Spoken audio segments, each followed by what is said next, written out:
Jadi seseorang yang mengenal Tuhannya, dia akan berusaha menjaga adab yang baik terhadap Tuhannya. Dan Allah mengatakan, "Man arafa nafsahu faqad arafa rabbahu." Siapa kenal dirinya, dia mengenal Tuhan. Sekarang ini banyak sekali orang berbicara tentang agama. Namun apa yang mereka sampaikan, mereka hanya mengeluarkan kotoran, mereka hanya mengeluarkan ego dari mulut mereka. Walaupun mereka seolah berceramah tentang agama, walaupun mereka seolah berbicara tentang Allah, berbicara tentang Rasulullah, berbicara tentang iman, berbicara tentang Islam, namun apa yang sesungguhnya mereka keluarkan adalah kabut-kabut hitam yang keluar dari mulut mereka. Jadi mereka itu adalah para pendusta. Pertama, seseorang yang berdakwah, dia harus mendapatkan otoritas atau izin dari Nabi Sallallahu Alaihi Wasallam. Jika tidak dapat izin dari kanjeng Nabi, tentu agama itu akan bercampur dengan setan. Sedangkan setan lebih alim daripada mereka. Setan lebih alim daripada kita. Makanya apa perbedaannya? Perbedaan adalah kita dapat otoritas atau izin dari kanjeng Nabi Sallallahu Alaihi Wasallam, namun mereka tidak. Ini yang membedakan. Makanya mereka tidak dapat membawa umat manusia menuju pada cahaya, pada pencerahan untuk mengobati luka-luka hati mereka. Lalu, bagaimana halnya seseorang yang mengetahui realitas daripada majelis-majelis spiritual seperti ini? Ketika seseorang tahu bahwa ini bukan majelis biasa, tentu seseorang itu akan mempersiapkan segala sesuatunya dengan yang terbaik. Mungkin tidak sempurna, tapi yang terbaik yang menurut mereka bisa. Kenapa demikian? Karena ketika kalian mulai majelisan seperti ini, apalagi ada pembimbing atau syekh atau wali yang hadir di tempat ini, kalian jangan berpikir saya orang tersebut, bukan. Saya tidak menjadikan diri saya. Tapi ada wali-wali Allah, masyaikina hadir di rumah ini yang kalian mungkin tidak lihat malam ini. Tentu mereka adalah aulia Allah. Aulia Allah wakilnya Allah Subhanahu wa taala. Wakilnya Nabi Sallallahu Alaihi Wasallam. Artinya mereka selalu terhubung kepada Allah dan mereka terhubung kepada Nabi Sallallahu Alaihi Wasallam. Dan Allah Subhanahu wa taala mengatakan, "Ana ma'ahum dzakar." Aku bersamanya ketika dia berzikir mengingat. Artinya, jika ada wali hadir di tempat tersebut, di dalam majelis tersebut, apalagi wali-wali naqsyabandi, seperti halnya malam ini, tentu semua terhubung dengan Allah Subhanahu wa taala. Maksudnya bahwa ketika kalian menyelenggarakan majelis zikir khatamul khawajalan seperti ini, jangan kalian berpikir hanya kalian bertiga tok yang muncul di sini. Tidak. Jangan kalian berpikir hanya para malaikat tok yang muncul di sini. Tidak. Malaikat hafazum yang jumlahnya saya tidak bisa menghitung berapa jumlah mereka karena begitu banyak yang hadir di tempat ini. Jangan kalian berpikir hanya bangsa-bangsa jin yang juga mengelilingi tempat ini tapi tidak masuk di tempat ini karena mereka tidak kuat, terlalu keras katanya. Cahayanya, kekuatannya. Jadi mereka hanya di sekitar rumah ini. Tapi mereka juga menyimak. Jangan kalian berpikir hanya seperti itu toh. Misalnya pun seperti itu, wallahi, rumah kalian itu sangat terhormat sekali. Kenapa demikian? Karena tamu yang datang di rumah kalian, tamu itu bukan manusia, tamu itu bukan pejabat, tamu itu bukan presiden, tamu itu bukan gubernur, tamu itu bukan bupati, tamu itu bukan orang-orang politik. Bukan seperti itu, bukan orang-orang tidak memiliki kehormatan seperti mereka. Namun tamu itu yang datang pertama adalah para malaikat. Gitu. Karena di mana malaikat datang ke rumah kalian, sedang tidak datang ke rumah tersebut. Yang kedua, ini muncul di depan saya ini pada kelebatan setelah kemarin mereka, pada menyimak di depan saya. Lalu yang kedua, ketika kalian mulai tawasul, ya Sayyidah Sa'adah wal Nurul Mawjudah, kalau kalian sebutkan Allah Ta'ala, apa kalian pikir Allah tidak hadir di tempat ini? Allah hadir di tempat ini. Ketika kalian sebutkan mata dia Sayyidi Rasulullah Sallallahu Alaihi Wasallam, apakah kalian pikir Rasulullah tidak hadir di tempat ini? Rasulullah hadir di tempat ini.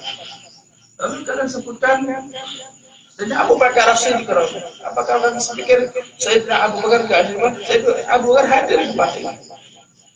Lalu kalian sebutkan lagi Salman Al-Farisi, Qasim Muhammad, Imam Jafar As-Sadiq, Abu Ja'far Al-Bistami, Rasul Masyayina, Syekh Abdullah Faiz Al-Syami, Sultanul Auliya Maulana Syekh Muhammad Nadim Al-Jafari, Sultanul Auliya Maulana Syekh Muhammad Hisham Kabani Rabbani, Syekh Abdul Fadl Rasulullah.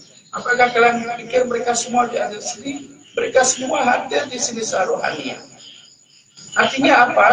Artinya rumah kalian ini didatangi tamu-tamu terhormat, wali-wali Gusti Allah. Kenapa demikian? Karena Allah hadir di tempat tersebut. Karena Allah Subhanahu wa taala hadir dan Nabi sallallahu alaihi wasallam hadir di tempat tersebut. Jadi ini suatu kehormatan. Kalau rumah kalian yang didatangi orang presiden biasa, kalau rumah kalian didatangi gubernur biasa, rumah kalian dari pejabat biasa, orang politik biasa, orang bupati biasa, orang partai biasa, tidak ada nilainya.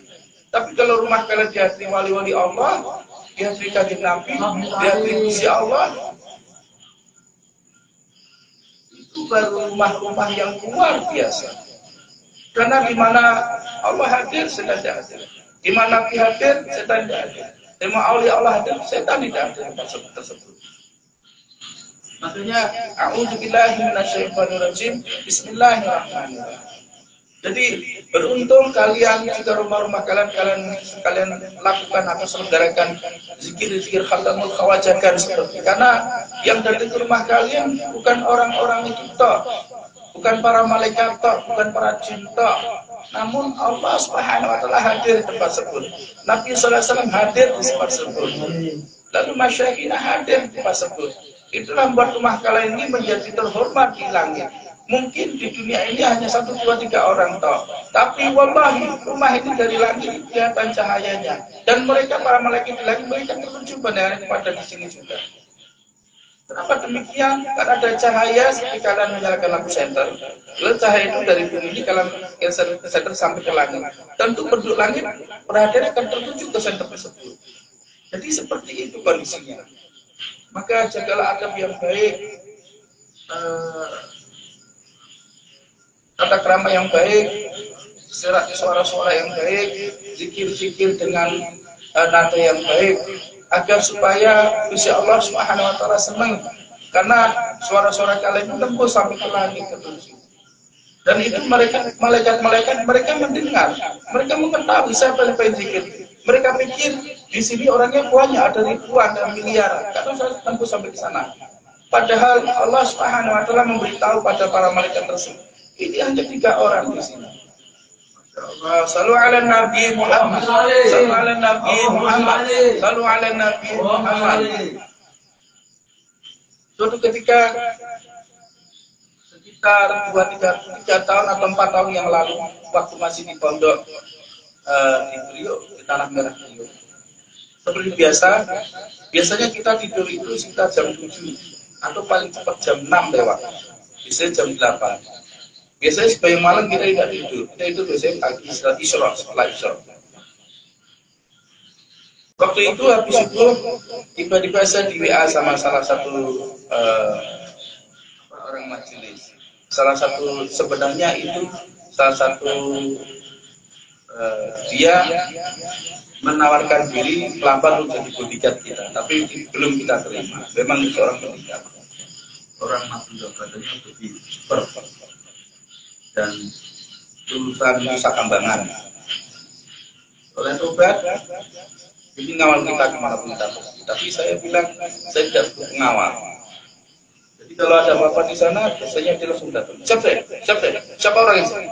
Bisa tidak tahu. Lalu itu mana-mana orang bawa bola kecil. Lalu waktu subuh, habis subuh sekitar jam 5:30 atau jam 6 orang WA. Salam.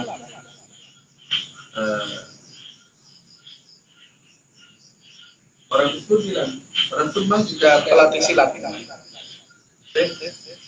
Ini saya dan teman-teman mau ke pondok saya bilang, jangan sekarang, saya belum tidur, saya mau silat, gak bisa diganggu. Memang waktu jam 7 sampai jam 11 saya tidak bisa diganti biasanya. Tidak menerima tamu, saya mau tidur, istirahat. Makanya kalau ada tamu pagi, biasanya tak suruh pergi. Terus, orangnya WA terus. Ini teman-teman mau rombongan mau ke sana mau pondok. Tidak usah, nanti saja siang. Kalau nggak nanti malam, besok malam. Lalu, oh gitu saya. Ya, saya tidak menerima tamu pagi-pagi, saya bilang. Terus tiba-tiba sekitar jam 7-an mereka sudah berada di depan pondok. Selfie foto bareng-bareng harus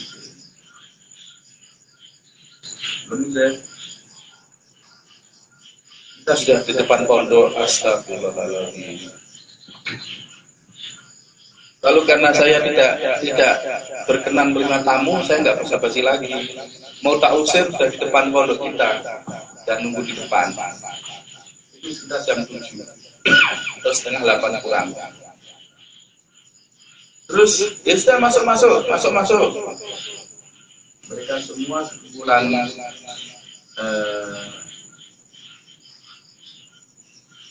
jadi si orang tersebut, si apa itu namanya, si pendekar tersebut itu membawa sekitar 8 atau 11 orang.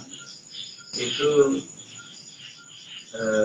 mereka dari salah satu jamaah yang biasanya ke masjid-masjid. Terus mereka datang dan saya turun karena saya lagi jalan di atas kan, di tempat dulu biasa kan. Terus saya turun ke bawah, terus langsung Assalamualaikum warahmatullahi wabarakatuh. Tadinya mereka mungkin lihat kita karena belum tidur juga, contohnya sarung, kayak pasok dong, mereka pikir mungkin, oh ini orang ini bisa ditaskil ke masjid, orang ini bisa diseret ke masjid, orang ini mudah ini. Terus ya masuk dulu, semua masuk. Setelah mereka semua masuk, lalu saya siapkan makanan makanan apa ini, ada makanan apa ini? Oh ini masih ada semur, ini ada nasi. Udah ya, kita buka. Saya bikinin teh, yang satu udah naik turun lagi. Saya tidak minta, saya punya aja, masya Allah. Kamu kok tidak sopan. Ya, udah buat atas buka deh. Mereka pakai gamis, pakai rok dan sebagainya. Terus setelah makanan dari atas semuanya, lalu saya ke atas, saya bilang, ayo makan dulu kalian. Kalian semua lapar, ngantuk, belum makan kalian. Makan dulu semuanya. Kalian lapar ini tadi. Langsung orang yang tadi itu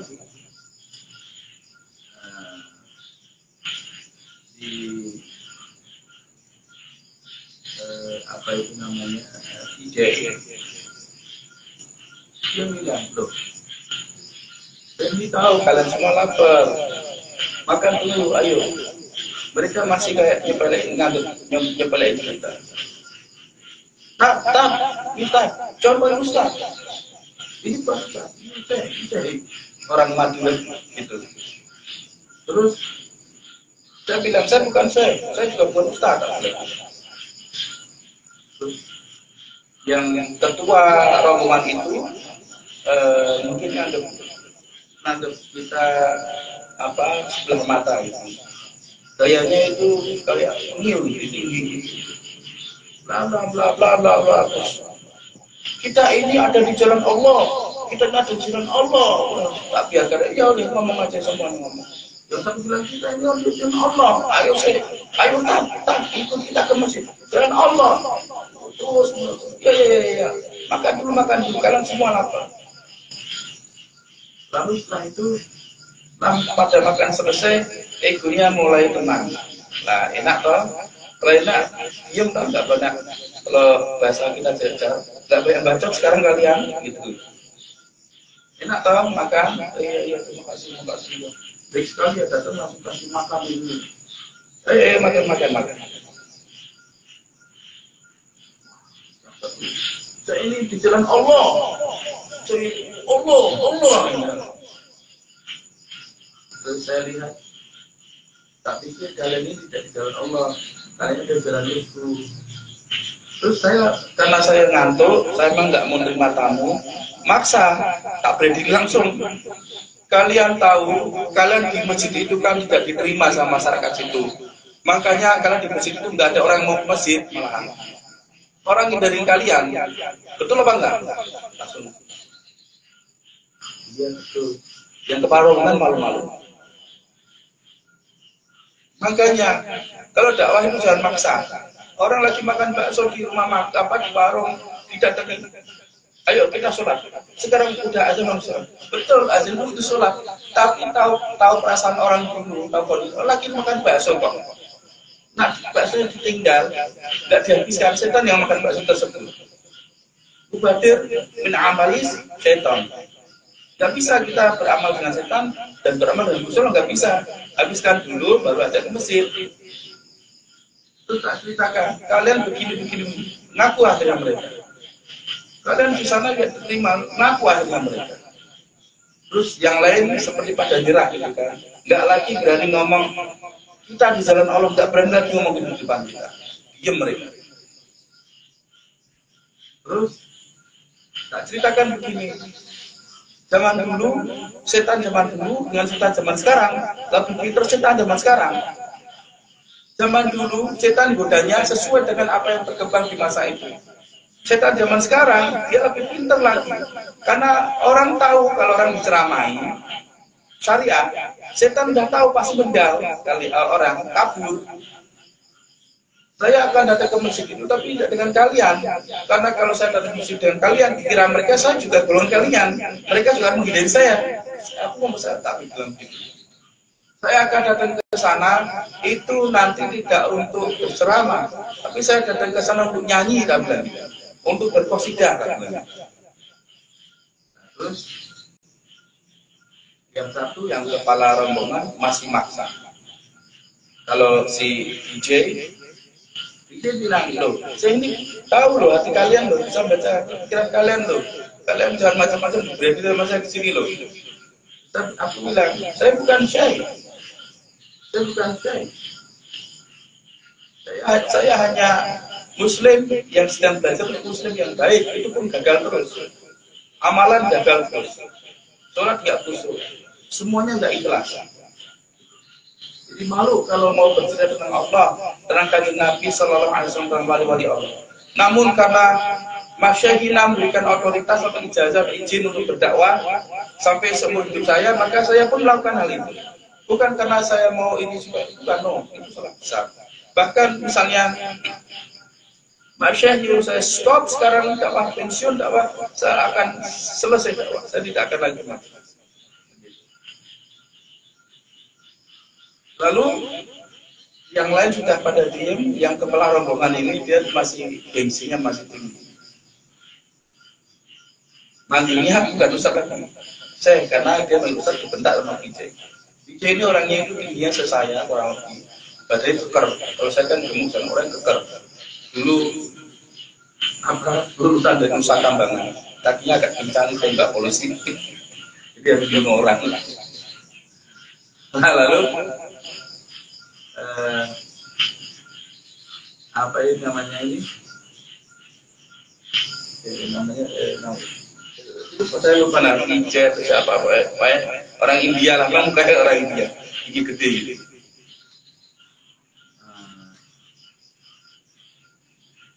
Terus saya bilang ke si kepala rombongan itu bilang begini, kalau enggak besok minggu malam saya sempatkan datang ke masjid. Untuk apa Ustaz? Saya lagi sibuk beneran. Saya minggu sore itu ngajar pedang. Malamnya saya masih ada acara lagi. Gak ada waktu ke masjid saya. Ada waktu ke masjid bukan dengan kalian. Kalau hari lain saya tidak tahu. Karena saya kesana kemari masjid di sana. Ya udah saya besok minggu malam saya akan ke masjid saya. Nanti kita mau buka bedah kitab. Langsung saya bilang, Fadlul amal, iya saya. Fadilah supaya masuk surga. Ini pahalanya ini aja bacain dulu. Terus saya bilang, maaf, Saya itu sudah tidak tertarik dengan surga soalnya. Percuma bicara pada bulan tentang masuk surga. Saya juga tidak tertarik dengan neraka. Percuma, kita aku tahu neraka. Saya hanya tertarik dengan Gusti Allah Subhanahu wa taala. Karena kalau saya masih tertarik dengan surga, ibadah saya palsu. Hati saya jadi rusak. Karena apa? Nanti tak udah ibadah banyak nggak masuk surga. Insya Allah ditentang di akhirat kan? Ayo, sul adab, ada yang buruk ya kan? Lu ya Allah aku udah. Katanya kalau sholat ini dapat ini. Dan dari kata Gusti Allah, dul sholatmu udah nggak ikhlas, ngapusi. Kok mau masuk surga? Sedangkan orang yang masuk surga itu hamba-hambaku yang mukhlis. Nah itu ada di ilmu tasawuf, ilmu hati, ilmu thariqah, ilmu sufi, ilmu ma'rifah, ilmu hakikah. Bukan asal bacot gitu. Nah, terus maaf saya sudah tidak tertarik. Saya tahu kitab itu, tapi saya tidak tertarik. Kaget mereka loh, kok bisa tahu kitab itu gitu kan? Kan saya sebutkan. Lalu amal, iya. Nah terus, fadilah sholat duha seperti saya. Nanti kita akan baca kitab itu, kita ceritakan kita apa, kita baca fadilah saya. Fadilah ini kan maksud dan pahala sini. Maaf saya sudah tidak tertarik soalnya. Saya ibadah itu mau kasih pahala, mau kasih sesuatu seratus ya Allah. Dan bisa ibadah itu saya senang karena saya diberikan kekuatan, hidayah, inayah, taufik, diberikan kalau izin untuk bisa beribadah, saya sudah senang. Karena ternyata itu loh beribadah itu tidak mudah, sulitnya minta ampun. Kalau ibadah hanya plak-plak gampang.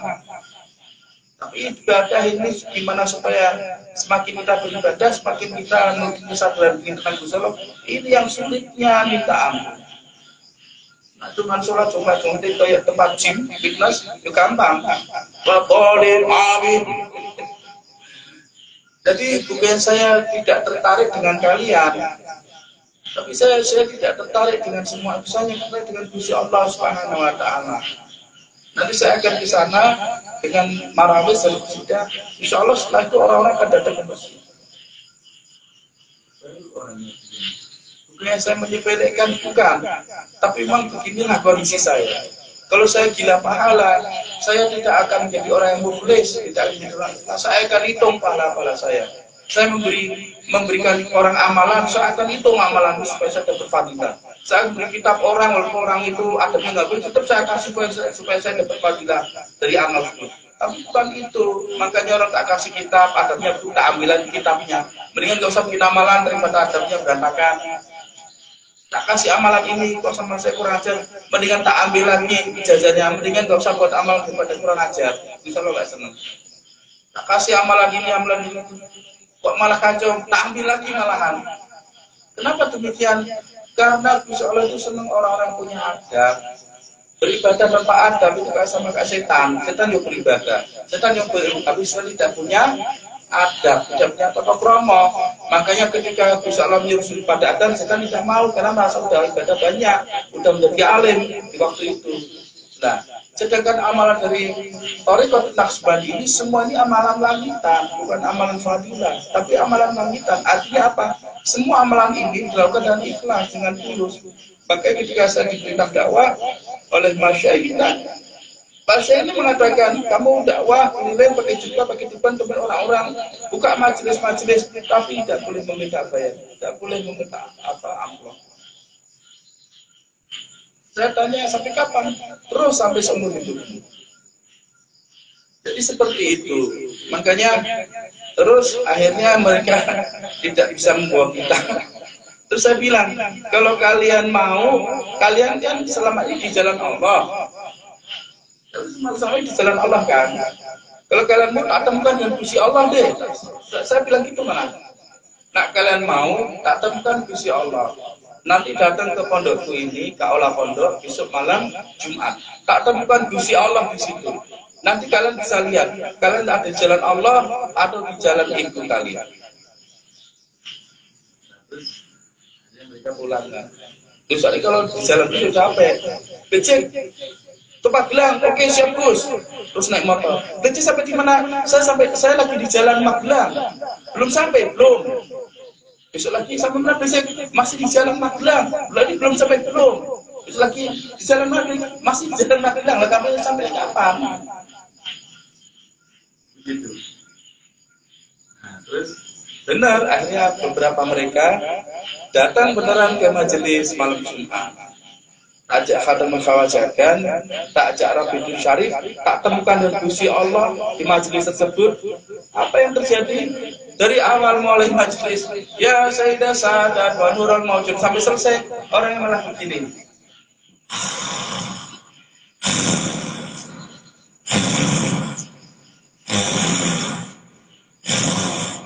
Tidur.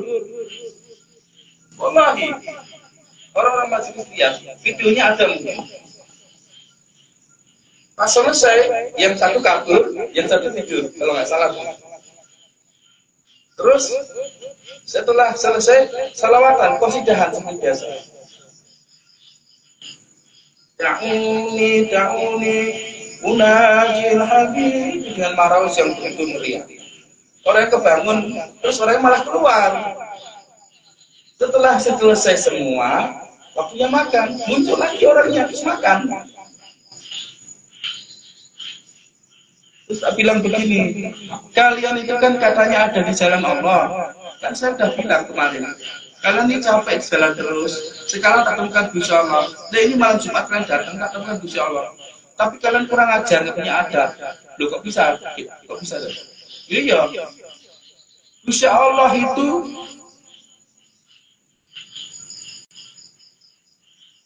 lanau.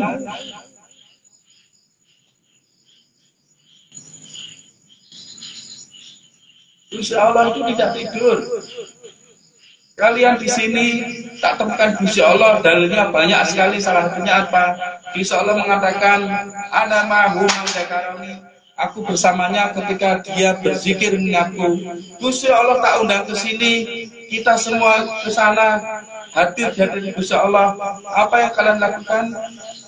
Gusti Allah sampai tinggal tidur ngorok di sini tak bilang. Kurang ajar nggak sampai? Masya Allah.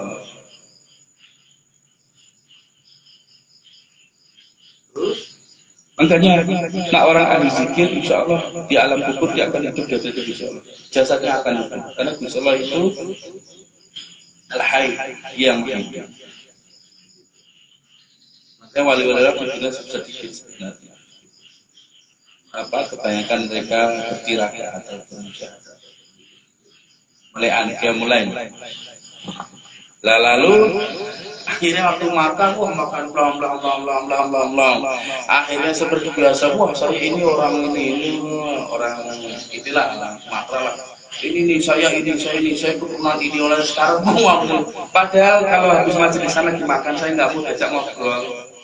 Saya itu kalau kita majelis sana bisa sampai jauh, enaknya makan, minum supaya nafsnya itu mulai naik lagi, supaya balance antara ruhaniyah, antara nafs dengan jiwa, dengan hati, pikiran, ini balance. Malah ngajak ngobrol mau udah suara kecil, memang saya ini dari keluarga saya dengar aja saya bingung, ini orang bingung sendiri. Tapi saya sampai-sampai teman-teman majelis yang lain itu pada berusaha misahin gitu, udah dikode-kode gitu. Tapi namanya orang nggak punya promo peruntukan. Oh ini sekarang semua harus tak tinggal makan. Akhirnya apa yang terjadi? Tak berdiri langsung. Aku to the point aja gini. Jenengan itu sebenarnya bukan dakwah untuk naskil orang masuk ke masjid. Jenengan itu mau nyari enaknya hidup lewat agama. Apa itu? Nggak mau kerja, maunya sok dakwah. Lalu gait janda yang cantik yang kaya, supaya jangan nggak usah kerja. Lalu kalian bisa kesana kemari. Sok dakwah. Diam langsung. Akhirnya orangnya curhat. Iya saya itu sudah nikah 2 kali. Istri pertama saya itu sudah cerai, terus saya nikah lagi. Saya keluarlah gitu kan. Intinya lah ya, saya tidak sebutkan apa itu namanya. Terus pas saya balik, istri saya sudah nikah lagi sama orang lain. Ya betul tak bilang gitu. Lo istri sampai tinggal di Qatar nggak kasih nafkah kok. Istri saya batal nikahnya. Iya saya. Saya memang keluar, saya memang pergi 3 tahun lamanya. Pas saya kembali, istrinya sudah nikah sama orang lain. Betul, betul. Istri sampai yang betul, sampai yang salah. Apa itu ada jalan Allah? Orang itu kalau mau dakwah keluar, anak istri itu dikasih bekal untuk biaya hidup selama ditinggal, itu yang betul. Bukan seolah-olah jalan Allah nanti di tempat itu udah kehabisan uang, lalu nodong orang-orang di situ minta uang. Bukan begitu caranya. Lalu setelah itu akhirnya ngaku, ya saat ini saya lagi mendekati itu ada janda cantik pengusaha apa gitu di daerah dekat Kelapa Gading itu, orang Madura. Terus saya bilang, bener kan? Apa hati jenengan itu? Apakah hatinya di jalan Allah? Tidak kan? Di jalan janda kan? Akhirnya ngaku. Lah, sotoloyo sampean. Akhirnya itu setelah itu ya sudah. Besok-besok orangnya malah pada datang ke pondok. Dan waktu pagi-pagi yang tak ceritakan tadi, mereka sekumpulan mereka datang ke pondok. Setelah mereka semua ekonomi sudah turun, jadi itu, malah mereka malah bilang gini, saya kalau ada waktu, tolong saya datang ke masjid kami, ajari kami tentang adab, tentang agama, tolong ajari kami. Ya insya Allah. Masjidnya ada dari Ancol, tapi saya belum ke sana waktu itu. Saya pernah ke sana tapi tidak dalam rangka ke masjid, tapi jemput saudara yang datang dari Makassar yang lagi di masjid tersebut. Makanya kalau kita berbicara agama, hati-hati sekali. Kalau kita berbicara tentang Allah, hati-hati sekali. Kalau kita berbicara tentang Nabi, hati-hati sekali. Jangan sampai bercampur dengan ego kita, karena ego itu senang keluar lewat mulut.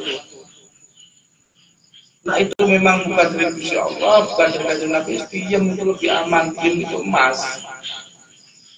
Begitu. Jadi jangan banyak baca ngomong Allah, iman, tauhid, itu udah waktu aja. Nah kita bicara begitu dengan orang-orang awam, alim saja, orang nggak ngerti, nggak bisa bedakan itu omongan itu dari Gusti Allah atau dari egonya. Kalau dari Gusti Allah keluar cahaya, kalau dari egonya yang keluar apa? Bau busuk. Warna hitam, Allah tidak enak dilihat. Begitu. Nah, makanya nak bicara begitu di depan orang beriman, orang yang insya Allah kasih mukasyafah, penglihatan yang kasar, yang tak bisa dibuka. Kita ngomong gitu ketahui londo, bolwen. Setan juga bilang Allah. Begitu. Jadi seperti itu, hati-hati sekali. Jadi pertama itu kita harus dapat izin dulu. Dari siapa? Dari orang yang diberi izin oleh Insya Allah, seperti Kanjeng Nabi Muhammad SAW. Makanya orang-orang yang dakwah ke sana kemari, minta amplopan, minta bayaran mahal-mahal, hukumnya wajib dia harus meroyakikan Kanjeng Nabi Muhammad SAW. Kenapa demikian? Karena dalil-dalil ilmu Quran, ilmu hadis yang mereka sampaikan itu semua dari Kanjeng Nabi Muhammad SAW. Jadi Kanjeng Nabi itu memiliki hak cipta sebenarnya. Begitu. Nah, makanya kalau orang itu agama ini dipakai untuk jualan, di Madura juga ada yang bilang, terus kata kayak ini kan ada dalilnya. Jangan kau jual murah agama ini. Betul, tapi kan berarti agamanya ini dijual mahal dengan sekali datang minta amplopan 5 juta, 10 juta, 15, bukan, itu semua murah. Karena kata Gusti Allah dalam hadis qudsi, dunia ini tidak ada nilainya dalam pandangan Gusti Allah. Nilainya itu tidak lebih baik daripada satu sayap seekor nyamuk. Dunia dan seisinya ini loh yang kita banggakan, kita sembah-sembah, kita dewa-dewakan sampai kita lupa Gusti Allah. Itu tidak ada nilainya sampai Gusti Allah, tidak bernilai lebih dari satu sayap ekor nyamuk yang kita cetet, kita buang. Begitu. Jadi jangan jadi kiai tapi kok malah membodohi umat. Udah goblok mau goblokin umat. Lu kan ada dalilnya, jangan kau jual agama ini dengan harga murah. Betul, masa dengan harga murah itu jangan kalian tukar dengan dunia, jangan kalian tukar dengan uang. Nah mau ngasih uang kasih aja, ini hadiah dari saya. Ya betul. Nabi itu tidak menerima sedekah, tapi Nabi menerima hadiah. Itu yang diberikan oleh Salman Al-Farisi dari Nabi Sallallahu Alaihi Wasallam.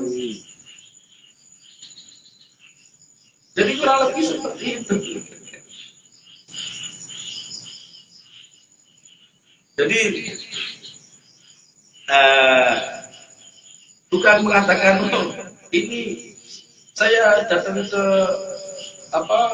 majelis ini, datang majelis ini berapa besar saya kayak gitu ya.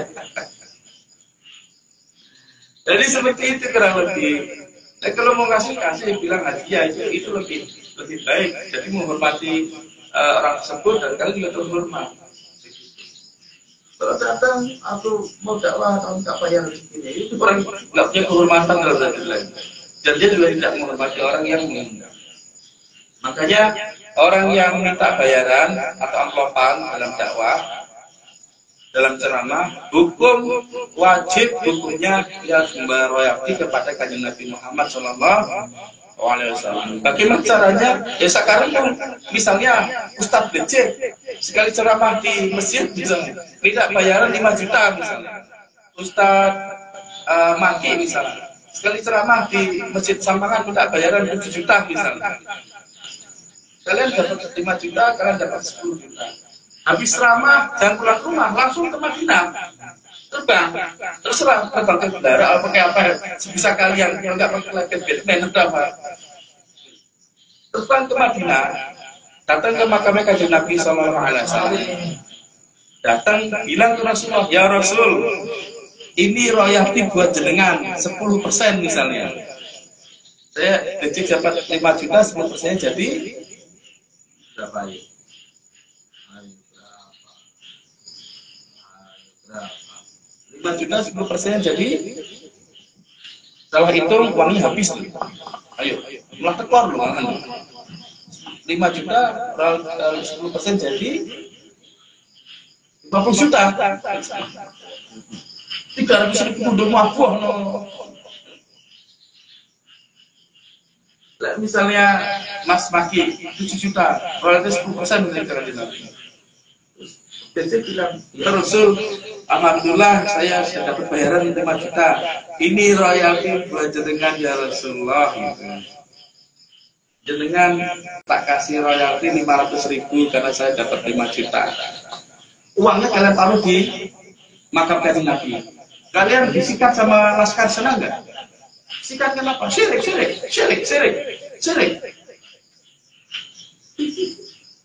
Mas Maki, ya Rasul saya dapat juta alhamdulillah. Ini ragu bagian 300.000. Langsung disembelih sama dengan syirik ini. Dan kalau kalian bisa dengar Rasul jawab apa yang Rasul katakan, mungkin bisa saja Rasulullah berbicara dengan bahasa kita. Gundul wabuh no. Aku harus pesan di Al-Quran jelas, aku tidak pernah minta bayaran. Bahkan aku pesan tidak minta bayaran aku. Tapi hormatilah keluargaku, ahli baitku, anak-anakku, keturunanku. Karena setelah sepeninggalanku mereka akan hidup dalam pengasihan dan pengejaran. Mereka akan hidup dikejar di mana-mana. Kok malah minta bayaran tinggi-tinggi. Namaku yang dipakai gitu. Dan yang dipakai gitu. Betul buah gitu. Misalnya kalian bisa dengar itu gimana? Jeblok muka kalian, terbang ke Amerika, kelempar kayak setan kelempar itu, jeblok langsung muncul di Afrika Utara Mas Waki, ya kan? Itu betul-betul di gedung putihnya Washington gitu kan, jeblok tuh. Saat Joe Biden lagi pidato, jeblok. Ini siapa ini? Oh, saya adalah Joe Biden. Siapa itu? Dari Demak, Biden, Umar Abidin. Ada Joe Biden, saya Joe Biden. Ya gimana? Nah, Joe Biden saklek juga. Oh ya udah, sekarang Amerika serahkan pada Anda. Oh silakan. Terus dia bilang, weh tak mungkin Rusia, Amerika tak jual. Uangnya buat bikin pondok mahasiswa anak di Indonesia gitu. Ya jadi seperti itu ya. Hati-hati kalau ini akhir zaman. Gusti Allah itu sensitif, maha sensitif. Apalagi ini bulan Rajab Syahrir. Jangan sekali-kali sok ngomongkan Allah, iman, tauhid dan sebagainya, jeblok nanti. Hati-hati betul, kita lo gak tenang. Gitu. Makanya oleh Allah mereka kalau berceramah mereka hati-hati sekali. Jangan sampai menyinggung perasaan Gusti Allah Subhanahu Wa Taala. Karena mereka orang-orang yang mengenal Gusti kita nggak kenal, mereka mengenal. Gitu. Jadi kalau misalnya orang dakwah minta bayaran, dia harus membayar royalti kajian Nabi. Kalau dia tidak membayar royalti kajian Nabi, berarti dia melakukan apa? Kalau kita apa itu namanya pakai hak orang, tapi kita nggak membayar royalti apa namanya? Penggelapan. Atau enggak apa itu kalau CD asli sama CD, bajakan. Berarti kan harga yang murah. Berarti mereka itu harga yang murah sebenarnya. Nggak berdaya dalam badannya Gusti Allah Subhanahu Wa Taala.